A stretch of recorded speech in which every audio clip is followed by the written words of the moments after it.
Oi, tak guna punya waiter. Habis kotor baju aku. Kau tahu tak kenapa kopi tumpah kat baju kau?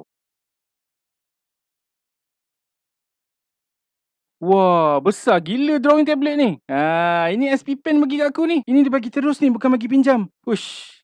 Ini kalau animation kau tak lawa juga, tak tahulah. Kau pula? Bla bla bla bla bla. Baru dapat sponsor daripada SP Pen dah belagak. Keluar dari frame. Kalau tak ada aku, kau tak ada kat sini. Hari ni aku happy gila sebab aku baru je terima drawing tablet SP Pen Artist Pro 19 Gen 2. Tengok kotak packaging dia pun dah bergetar tulang bibir.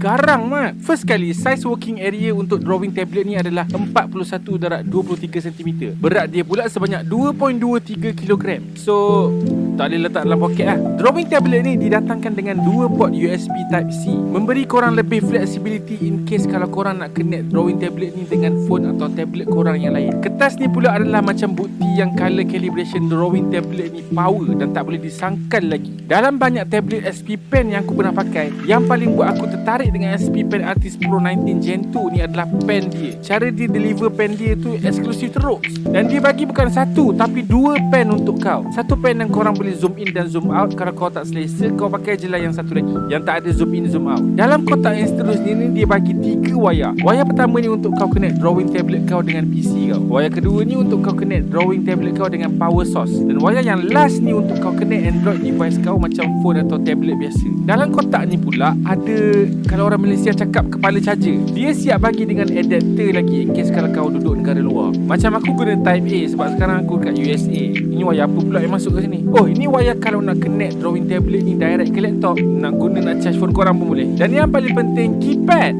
Function lah untuk korang yang selalu pakai shortcut keys tu. Aku suka yang ni sebab keypad ni terasing daripada drawing tablet. So dia duduk jauh sikit. Tak adalah selalu tersalah tekan pakai siku masa lukis. Dan ini cuma warranty card dia bersama-sama dengan manual dan juga glow supaya kau rasa macam professional artist gitu. Dan last kali, kita dah. So, maulah kita try drawing tablet baru ni. Untuk video try-try ni, aku tak tunjuk the whole process lah sebab benda tu makan masa. Tapi aku nak buat satu video yang macam bagi pengajaran kehidupan gitu. Nanti kat hujung video aku akan tunjuk video yang dah siap tu. So, sampai kat sini saja. Jumpa korang kat video yang lain pula.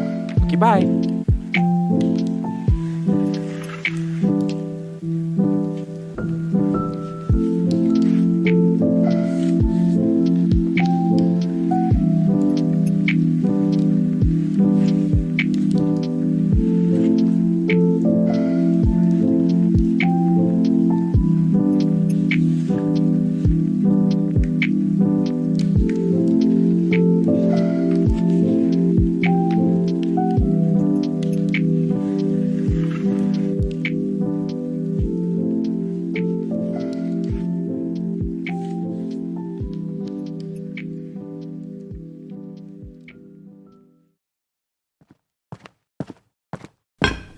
Oi, tak guna punya waiter. Habis kotor baju aku.